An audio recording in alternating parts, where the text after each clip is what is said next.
Welcome to another episode of The Brand Called You, a video and podcast show that brings you leadership lessons, knowledge, experience, and wisdom from hundreds of successful individuals from around the world. Today, I'm privileged to have a former senior corporate professional who has turned to the development sector, Ashok Kamath, with me. Ashok, welcome to the show. Thank you so much, Ashutosh. Thank you. Pleasure to be here. Thank you. Ashok is the chairman and managing trustee of the Akshara Foundation. He is the former managing director of Analog Devices for India. He's the co-founder and trustee of Pratham Books. He's the trustee of Shreyas Foundation. And in 2019, he received the Namba Bangalorian Award. So Ashok, tell me, what would you say are three key milestones in your career or your life? Okay, so in your introduction, I also would like to add another thing that I'm deeply involved with. Sure. I am also the secretary for the IIT Alumni Center, Bengaluru. Okay. Which is an institution where the alumni of all the 23 IITs have gotten together to make a difference to their alma maters and therefore to Indian society. So, Fantastic. I think people in IIT and IIM do a lot in terms of giving back. I hope so. I think because we got an education for free, virtually free. So I agree. That is true. Yeah. So I think to answer your question, if you look at, I ruminate on this question quite frequently. And I think the turning points, if you will, I think the first one was the fact that I joined an IIT campus as a student. Okay. Because the IIT campuses, and I'm sure many other campuses around the country, but because everybody lives on the campus, this is a completely level playing field, right? There is no such thing as I am this and you're that. It's everyone's the same, and you go through the same grind. Correct. You get hammered the same way. Absolutely. Yes. So I think that peer group really develops you substantially. Not only academically, clearly it's a very competitive environment, but also as you go forward, the bonds and the friendships that you build last you the lifetime. Correct. I think that's the first milestone. The second, I was fortunate to work for Analog Devices. And I worked for that one company for nearly 24 years. Wow. So I think, it was a very innovative place with a lot of freedom to do as long as you had self-belief in it. Correct. So, people would say, it's not that you would get unlimited rope, but, thoda to they would give you a little bit for you to experiment. Sure. And that allowed you to open your minds to many things and, create many things. We did some very fascinating things in this country for the company. And, I think that was the second area for me. Okay. The third, I think, I believe that one should reinvent oneself, once, 2-3 times in your lifetime. Correct. And Akshara gave me the opportunity to do that. And do that in a way that I find meaningful, because I don't believe giving back is just a bunch of words in your mouth. I think it has to be demonstrated by action. I also felt that giving back after, at my age today, which is 60, almost 65, would not be very appropriate, because at this age, you don't have the energy that you had when I started at Correct. 47, Yeah. So, and I think these are the three defining things. They are incidentally related to institutions. The IIT, the company, Devices, and the interesting. And before I start talking about Akshara, what was the driver that made you move from a successful corporate career to the development sector? Okay, again, a question that's frequently asked, and I think by the time, if you remember, Ashutosh, we all grew up in a country of shortages. Correct. Right? When I was a child, rice and wheat and everything was rationed. There was a shortage of everything, including choices of careers, right? Correct. Parents pushed you to be either a doctor or an engineer. If that didn't work, maybe an accountant would do, but anything less than that, was not acceptable, right? So, and I was fortunate. I got into IIT and I, did reasonably well for myself. And you start to wonder why that should have happened to you, given the fact that even in the mid 1970s there were 400 million of us. Correct. Why did all the good things happen to you?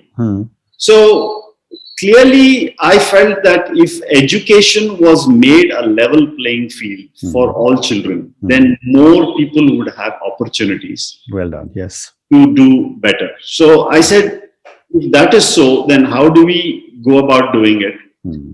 And it turns out that the government school systems have the maximum number of children in the primary system. It used to be over 70%. It's probably between 60 and 70% now. But still, the majority are there, and those are the jewels you will never discover, right? Because they're so far removed, right? Right.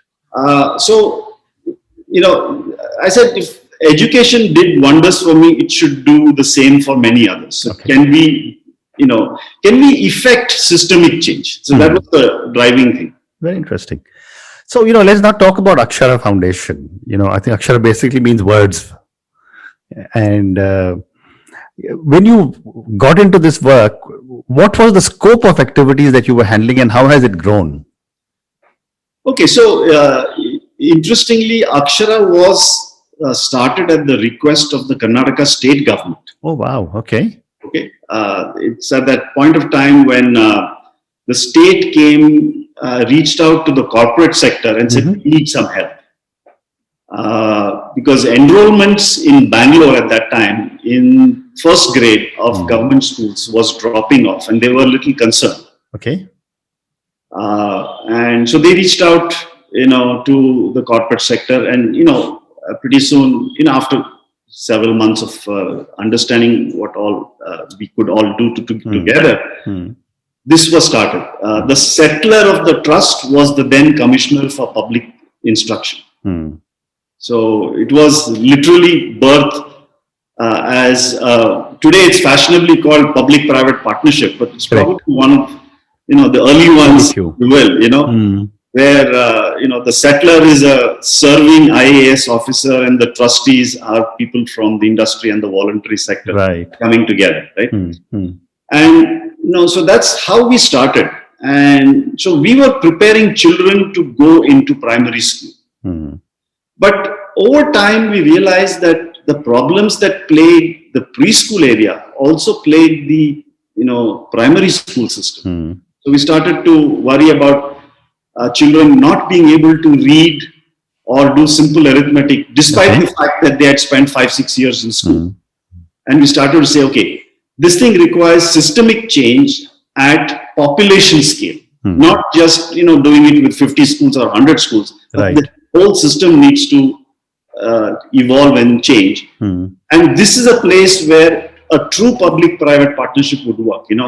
The voluntary sector comes in, the corporate sector comes in with resources, and the government then opens up, and allows you to. And they're equal shareholder, if you will, in this process. Okay.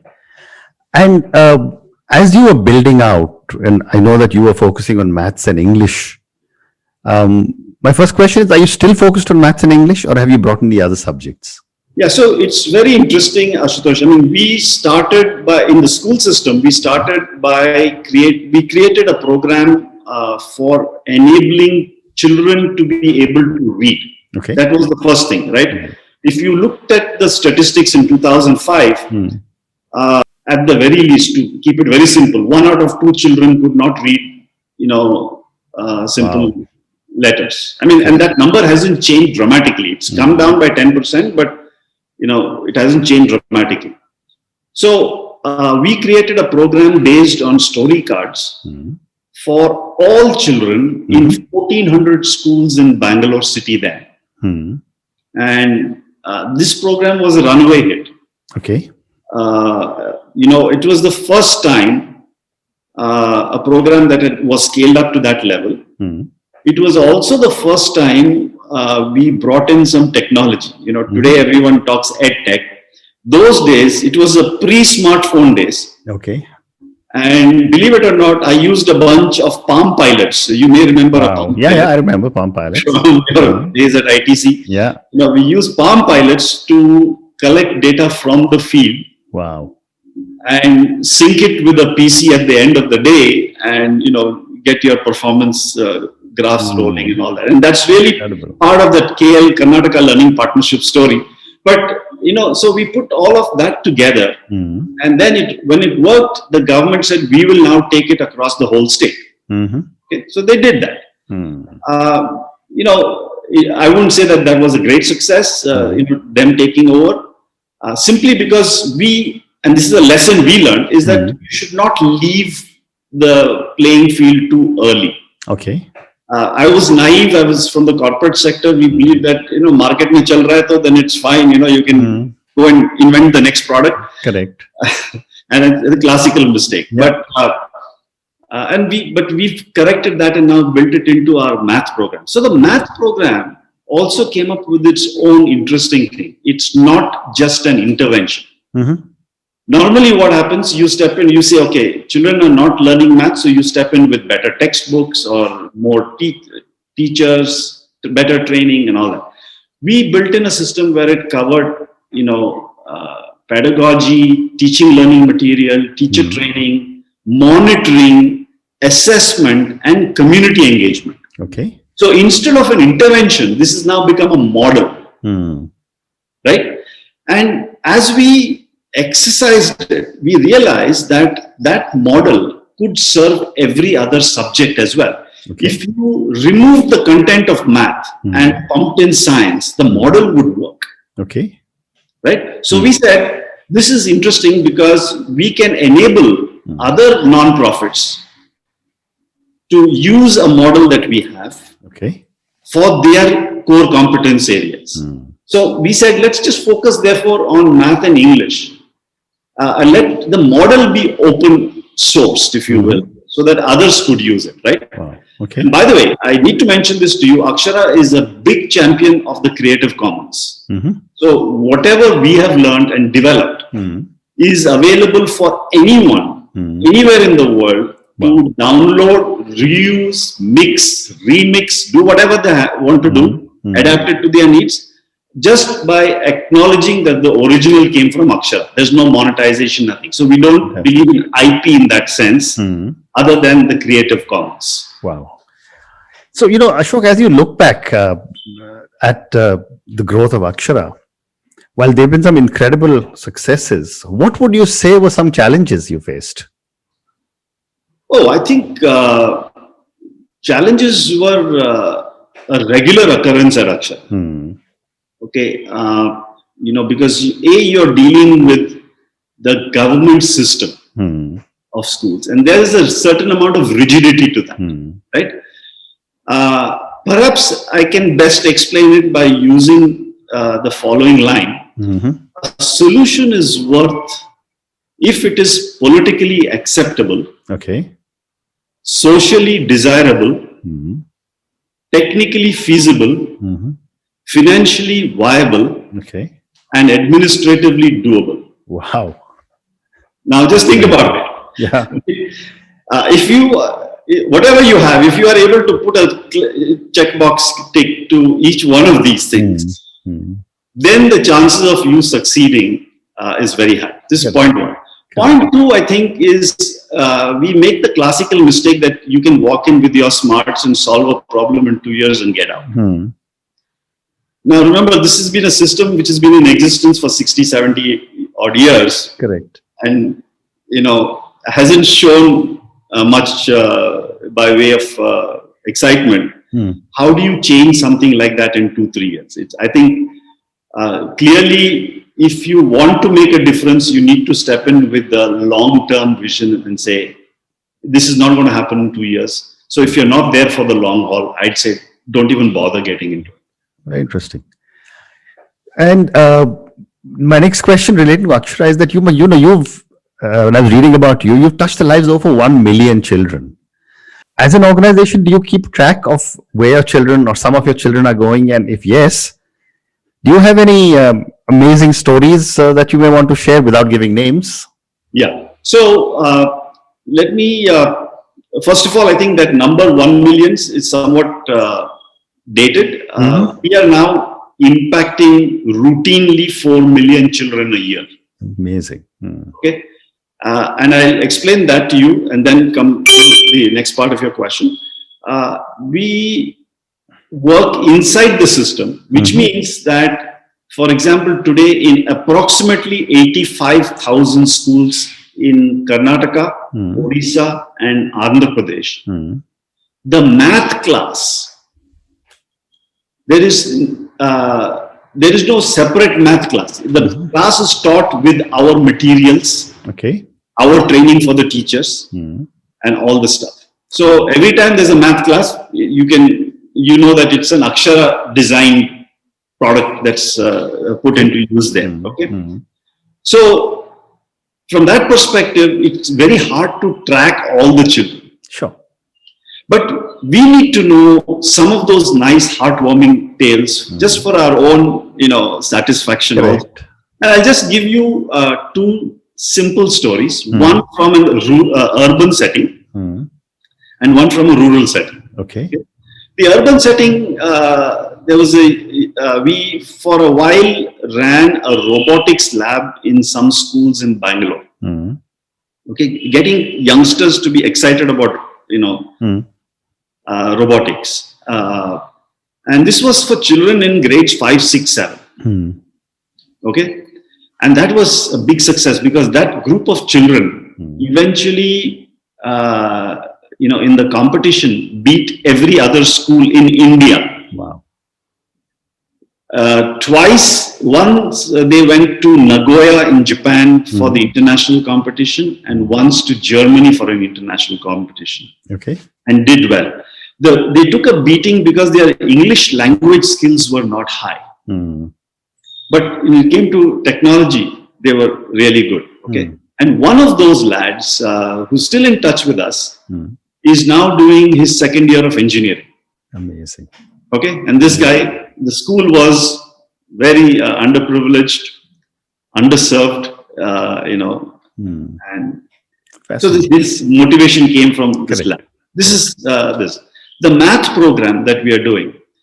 One of the districts in North Karnataka, young girl who did very well, and now is studying to be a doctor.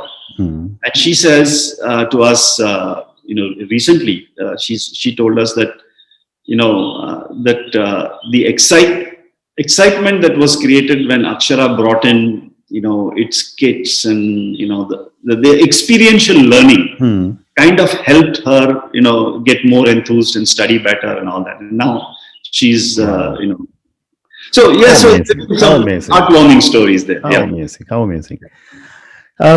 So one more question for you before I move to some questions personally for you. For someone who is doing so much work in the development sector, impacting so many lives, what are some of the core values you believe in? Yeah, so I think I learned a lot in my journey in the development sector. From the corporate sector, once you're there for 15, 20 years in the corporate sector, I think we gain a halo of some sort, right? That we know everything, and believe it or not, we don't know anything when it comes to the other side. Yes. So I think I spent the better part of the first 2 years listening. It took me a long time. Patience was not one of my virtues, but I had to bite the bullet. If you have to make a difference, you have to learn how to do it. So that was, I think, the first is listening. Okay. And I think, having a lot of integrity makes a big difference. When we go into new communities, people are naturally suspicious. Ye kaun hai ye log? Correct. Why are they coming in? Why suddenly somebody coming to try to do good for you? So there's always this suspicion. Right. Right. And I'm sure they have had bad experiences. Yeah. Because we've heard stories that you come and take some nice pictures and you collect the money at the other end. That kind of. Yes. Right. So, building that integrity, saying we are here. We come here to help you. But we will go on your schedule and slow. So that longevity there builds up the thing.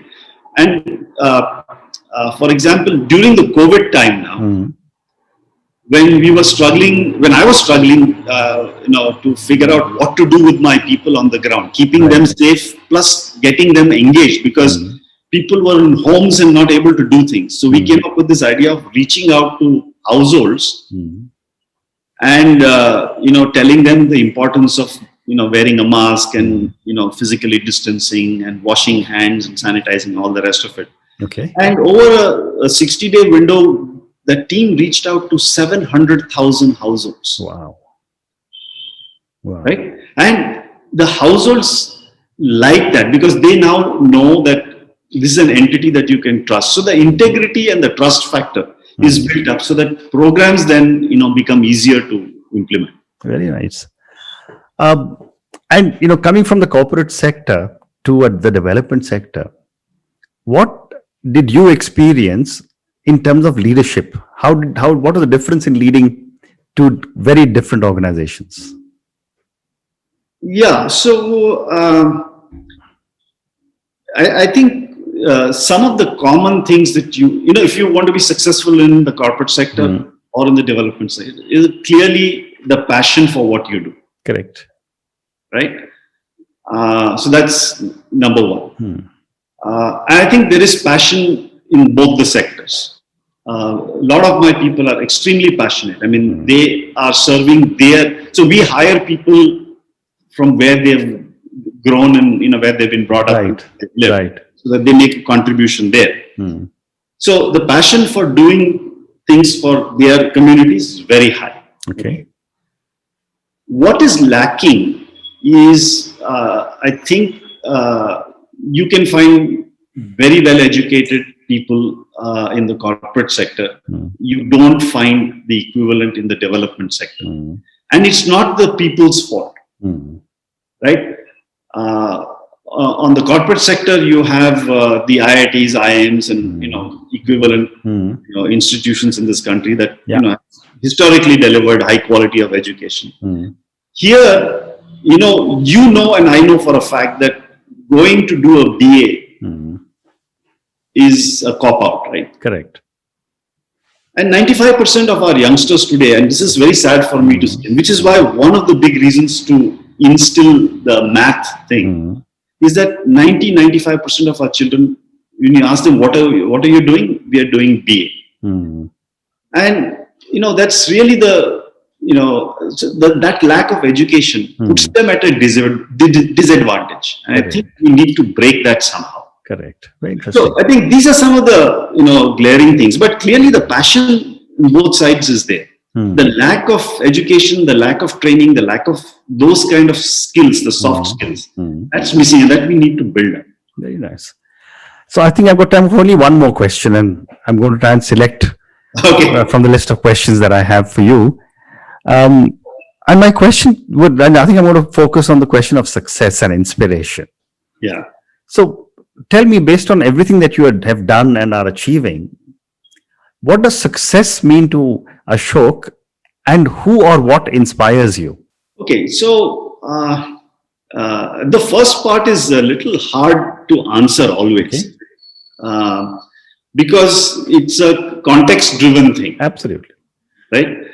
So what I mean is that at your stage in life now. Yeah, but you can take some common things. So clearly passion is an important ingredient for success. So I would say no matter what you do, whatever is worth doing well. That principle should be in your head. So let's, so that would be the driver for success. Okay. And, over the course of the last maybe 30, 40 years, I've looked at two people that, I always think, what would they do in this situation? That kind of thing in my head. One was the chairman of, and he's still currently the chairman of Analog Devices. He's the founder and the chairman. Okay. An outstanding gentleman. And, I just learned a lot by just watching him. Okay. So he's one. And the second is my friend and senior from IIT, Nandan Nilegin. Okay. Nandan's done some great work, as we all know. Yeah. Whether it was in the corporate sector or with the UID, effort, or what he's doing now, which probably is not, so much talked about. But he's doing some amazing work, building societal platforms. Okay. He's done one for education. They're doing, multiple other things. So it's a way of giving back in a big way. But the thinking of making it population scale, I think that's the important thing. That what you do should not just impact 10,000 or a lakh or a million, but it should impact a billion. So his whole thinking about UID itself was, how do I get 1 billion people with an Aadhaar ID? He never talked about 10 million people. Correct. Right? Correct. So when it comes to education, say, how do I get 300-400 million children, access to, good content or whatever it is, right? So I think I learn from watching these two guys, operate. Very interesting. Very, very interesting. Ashok, thank you so much. It's a pleasure. Yeah. Sorry? It's a pleasure. Okay. Thank you very much. It's been a pleasure talking to you. And I wish Akshara lots of success. Thank you very much.